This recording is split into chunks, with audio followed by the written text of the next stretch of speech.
بنگلہ دیش سے سیریز ہار گئی. میں اس لیے مجھے زیادہ کرکٹ کا پتا تو نہیں ہے, آپ کو پتہ ہے میں فٹ بال کا تھوڑا بندہ نا, تو یہ کرکٹ ہمارے میں نے دیکھا کہ بغیر ٹیم نہیں بن سکے, کس دن چل گئی کس دن نہ چلی, بس ایسے ہی ہے, چل گئی پاکستانی حکومت ہے تو سب لے چل گئی نہ چلی یہ بس سرکاروں کا میچ چل رہا ہے پورے سسٹم میں جو ہے نا ڈھاکزم آ گیا ہے نا. وہ کہتے ہیں آج کا دن گزارے کل دیکھیں گے. ترمیم بھی کو ڈرا ہوگا کہ اس جو ترمیم کا ریئل ڈرا بہت ساری چیزیں ہیں, بہت سارے اسٹیک ہولڈر ہیں اس ترمیم کے حوالے سے, اور خاص طور پر ابھی میں نے وہ خبر سوشل میڈیا پہ بھی دیکھی ہے اور ایک ٹی وی چینل پر بھی دیکھی ہے کہ قاضی صاحب کی ریٹائرمنٹ کا انہوں نے نوٹیفکیشن جاری کر دیا اور فل کورٹ بلا لیا. اس کا مطلب جو ہم پہلے دن سے بات کر رہے تھے کہ مائنس قاضی ہوگا یہ سارا کچھ, وہ ہماری خبر تو درست ثابت ہوئی. مطلب میں پہلے دن سے اپنے پروگرام میں کہہ رہا تھا کہ قاضی صاحب نہیں ہیں, تو آج قاضی صاحب تو نہیں ہیں اس سارے سین. اس کی ایک بڑی وجہ جو ہے وہ مولانا ہے. مولانا اور اس کی پارٹی کے جو لوگ ہیں وہ پارٹی بچی مولانا کی بلوچستان میں اب, اور جو کامران مرتضی سینیٹر ہیں جو بلوچستان سے ہیں وہ بالکل بھی نہیں چاہتے تھے کہ قائد عیسیٰ جو ہے وہ اب عدلیہ کے سسٹم کا حصہ ہو. اچھا, تو یہی وجہ ہے کہ اب آپ دیکھیں گے کہ اس پہ بریک تھرو ہوگا. مائنس مولانا یہ آئینی ترامیم جو ہے مائنس قاضی صاحب میں نے بولا ہے نا, سوری مائنس قاضی فائد عیسیٰ.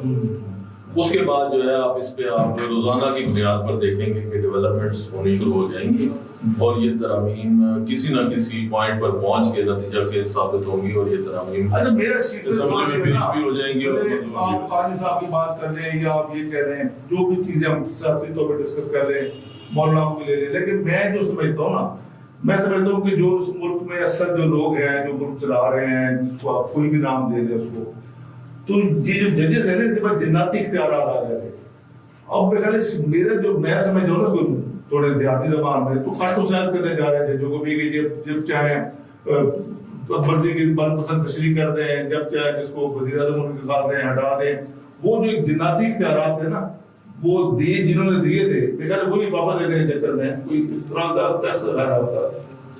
آپ کی بات ٹھیک ہے, اختیارات تو بالکل جناتی ہیں. آپ نے دیکھا کہ کھڑے کھڑے وزیر اعظم کو گھر بھیج دیتے ہیں, مطلب ایک بندہ یار جس کو 25 کروڑ 26 کروڑ مطلب آپ کی اسمبلی اور 2/3 میجورٹی اور ایک پارٹی کا سربراہ اور ایک جج بیٹھا ہے کہ چلو جاب پہ تم آپ بلاتے ہیں اور کھڑے کھڑے آرٹیشن آ گئے جی کھڑے کھڑے آپ کو سزا سناتے ہیں. سزا بھی کہتے ہیں کہ 54 سیکنڈ کی ہے اور 1 منٹ کی ہے اور 2 منٹ کی ہے, اور اس کے بعد وزیر اعظم جو ہے وہ فارغ ہوا بیٹھا.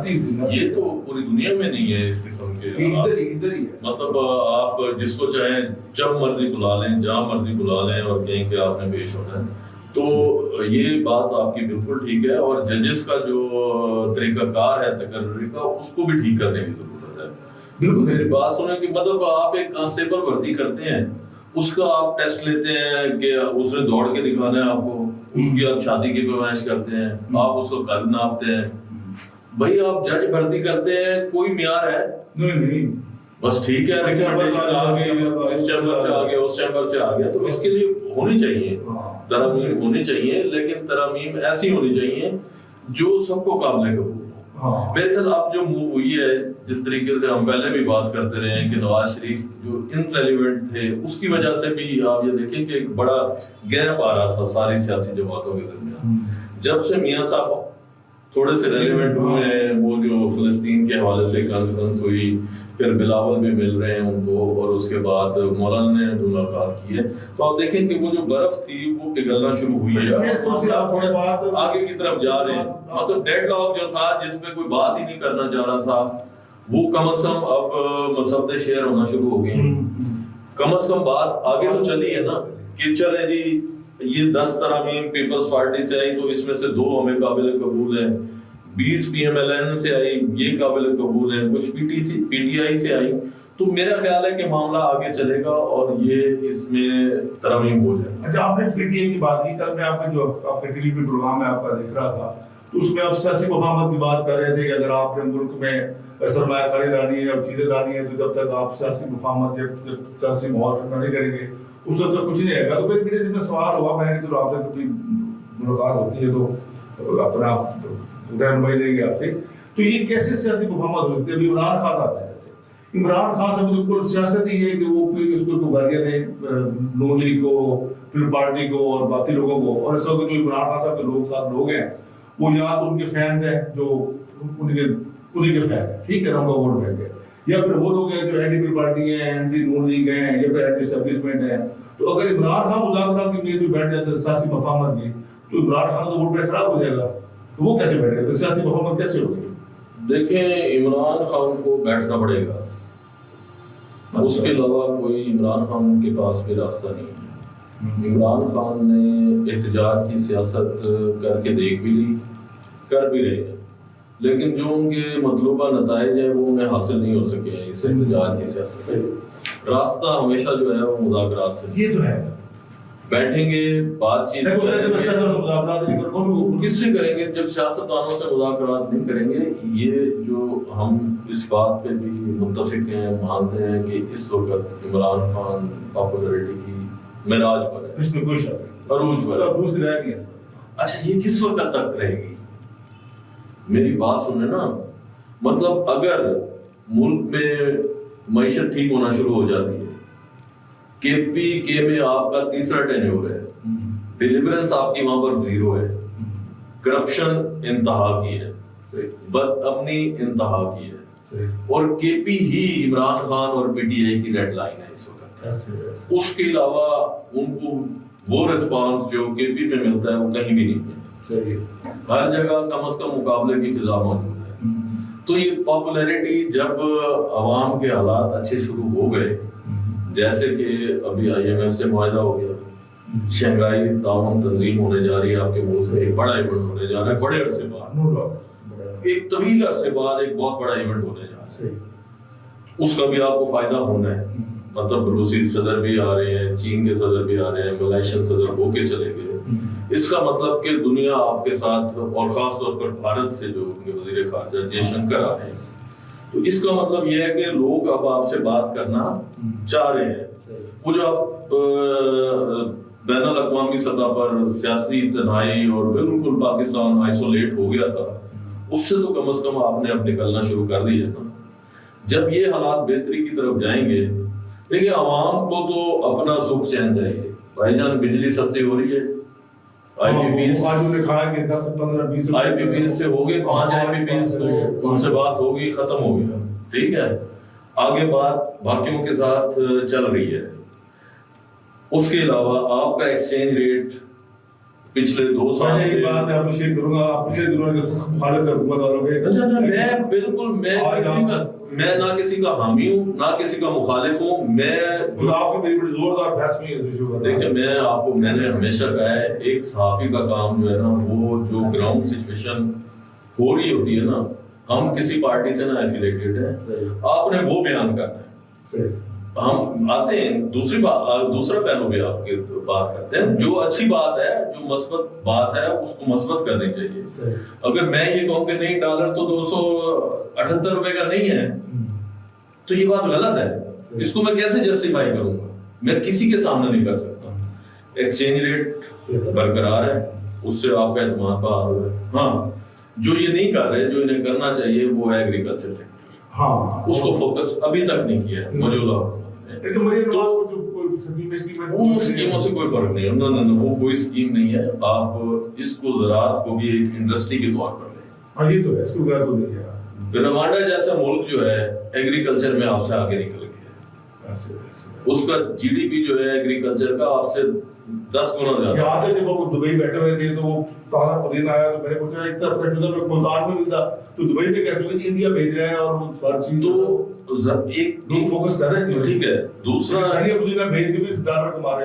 جو ہے 800 لوگ جو گرفتار ہوئے ہیں کے پی کے, اور وہ جو جیلوں میں جائیں گے, ان کے مقدمات کون لڑے گا؟ لیڈر تو کوئی بھی نہیں آیا احتجاج میں. گنڈا پور آیا, وہ اپنے گھوم گام کے پی ہاؤس چلا گیا, سر اس نے کمال کر دیا, خالی جیب 12 ضلع گھوم کے چلا گیا سر. وہ بس جیسے گیا وہ بتاتے ہیں آپ کو. اچھا وہ گھوم گھام کے جناب چلا گیا، نہ آپ کو وہاں پہ اسد کیسر نظر آیا، نہ آپ کو عامر ڈوگر نظر آیا، نہ آپ کو گور نظر آئے، نہ آپ کو عمر ایوب نظر آیا. خالی کارکن کب تک لڑیں گے؟ ٹھیک ہے، فوج بھی لڑتی ہے تو اپنے جو ہے کمانڈر کے ساتھ لڑتی ہے، تو کارکن بیچارے کب تک قربانی دیں گے؟ بڑے عرصے سے وہ جو ہے نا تشدد کا شکار ہے، اور یہ پاپولیرٹی ختم ہو جاتی ہے اگر اسی طرح حکومت کے معاشی اشارے مثبت آتے رہے. اور ایگریکلچر کو انہوں نے فوکس کر لیا، جو کہ مطلب کرنے جا رہے ہیں. اگر یہ معاہدہ ہو جاتا ہے، جیسے یہ سعودی سفیر اپنا سرمایہ کار آئے ہیں اور وزیر سرمایہ کار بھی آئے ہیں ان کے، اور 10,000 ایکڑ کا ان کا ایگریمنٹ ہے جو خانے وال کے نزدیک زرعی ایگریکلچر لینڈ، اگر اس پہ کام شروع ہو جاتا ہے تو میرا یہ خیال ہے یہ پاکستان کے لیے بہت اچھا ہو جاتا ہے. دوسرا آدمی دیکھیں چولستان میں اگر کو تھوڑا وہاں وجہ دیتے ہیں تو وہاں بڑی زرخیز زمین ہے، پاکستان مالا مال ہے قدرتی مسائل سے، اس کو تو کلٹیویٹ کرنے کی ضرورت ہے. مسئلہ یہ ہے کہ یہ علاقہ سارا مسئلہ یہ ہے کہ اس کو کوئی کلٹیویٹ ہی نہیں کر رہا. پرائیویٹ کچھ کمپنی سارا وہاں بہت زیادہ ایسی چیزیں ہیں، ایسا کام ہو سکتا ہے پاکستان میں. لیکن مسئلہ یہ ہے، اور جو سب سے اہم فیکٹر ہے سرمایہ کاری کے حوالے سے، وہ ہے ملک کے اندر امن و امان کا مسئلہ. جب تک لا اینڈ آرڈر بہتر نہیں ہوگا تو آپ کی جو بیرونی سرمایہ کار ہیں وہ کبھی بھی نہیں آئیں گے پاکستان میں سرمایہ کرنے. اور خاص طور پر یہ جو کراچی چائنیز والا ہو گیا، اس سے بڑا اور اس کے لیے حکومت کو سوچنا چاہیے.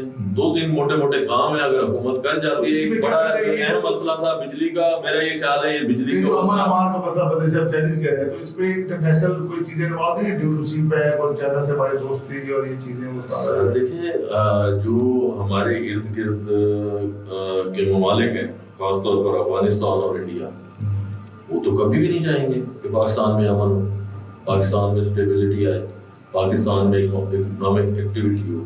ان کا تو کام ہی یہی ہے کہ اگر کوئی پاکستان ذرا سا بھی پٹڑی پہ چڑھنا شروع کرتا ہے تو سب وہ پوری کی پوری پلاننگ کے ساتھ پاکستان میں اس قسم کی. حالانکہ پاکستان بہتر ہوگا تو افغانی کو فائدہ ہے اس کا، افغانیوں کو بھی فائدہ ہے، پورے خطے کو فائدہ ہے، پورے خطے کو فائدہ ہے. اگر اس خطے میں امن ہوگا تو ہر جگہ امن ہوگا. تو اس لیے اب جو صورتحال ہے، میرا یہ خیال ہے کہ حکومت نے کسی حد تک چیزوں کو کنٹرول کیا ہے، اور مہنگائی کی شرح بھی کم ہوئی ہے، شرح سود بھی کم ہو گیا. ابھی دیکھیں شرح سود کم ہونے سے بھی جو معاشی ایکٹیویٹی بالکل جیم ہو گئی تھی وہ بھی چلنا شروع ہوئی ہے. لیکن کچھ نہ کچھ معاشی اشارے بہتر آ رہے ہیں، اور خاص طور پر جو انہوں نے افغان ٹرانزٹ پر سمگلنگ روکی ہے، اس سے جو پچھلے سال اور اب کے مقابلے میں پاکستان کا جو وہ بل تھا، حجم تھا درآمدات کا وہ کوئی 4 ارب نیچے آیا ہے. 4 ارب ڈالر. تو میرا خیال ہے اگر اسی طرح سے پالیسیز ہوئیں تو ہم ٹریک پہ چڑھ ہی جائیں گے. امید کافی ہے. اس پہ بات ختم کرتے ہیں. کافی ہو گیا آپ سے تھوڑا میرے نالج کے لیے کہ کتنے % چانسز ہے کہ عمران خان ٹیبل پہ بیٹھ جائے گی سر؟ میرا خیال ہے کہ عمران خان کی جو ٹیم ہے وہ شاید انہیں اب اس طرف لے کر آنے کی کوشش کر رہے ہیں کہ ہمیں جو ہے وہ بیٹھ کر بات کرنی پڑے گی اور بیٹھ کے راستہ نکلے گا. اور ماضی کی مثال آپ کے سامنے ہے کہ جب 90 کی دہائی کی جو سیاست تھی بے نظیر اور نواز شریف کی، وہ بالکل اسی طرح تھی. روزانہ کی بنیاد پر بمبارمنٹ ہوتی تھی، الزامات لگتے تھے، مقدمات بنتے تھے. At the end of the day انہیں بیٹھنا پڑا، میثاق جمہوریت کرنی پڑی. میثاق جمہوریت ہوئی تو بے نظیر بھٹو واپس آئی، اور جو سب سے بڑا ڈکٹیٹر اور اس وقت طاقتور صدر تھا پرویز مشرف، وہ کمزور ہوا، اور اس کے نتیجے میں نواز شریف کی واپسی ہوئی. جب سیاستدان اگر آپس میں نہیں بیٹھیں گے تو پھر ان کو بھی کوئی چانس نہیں ملے گا کہ یہ اپنی سروائیول کریں. تو اس کے لیے بڑا ضروری ہے کہ ایک اور میثاق جمہوریت ہو، اس میں ساری جو بڑی جماعتیں ہیں ان کو بیٹھ کر ایک نیا معاہدہ کرنا چاہیے. اس پاکستان کو چلانا ہے تو اسی طریقے سے چلے گا نا سر. پاکستان ہے تو اس ملک میں سیاست بھی ہے، ادارے بھی ہیں، پارلیمنٹ بھی ہے، عدلیہ بھی ہے، اسٹیبلشمنٹ بھی ہے. جب پاکستان ہی نہیں رہے گا، آپ روز اس کو جو ہے ٹھوکتے ہیں روزانہ کی بنیاد پر. احتجاج کرنے کا مطلب تو یہی ہے نا کہ ملک کو ٹھوکتے ہیں نا آپ.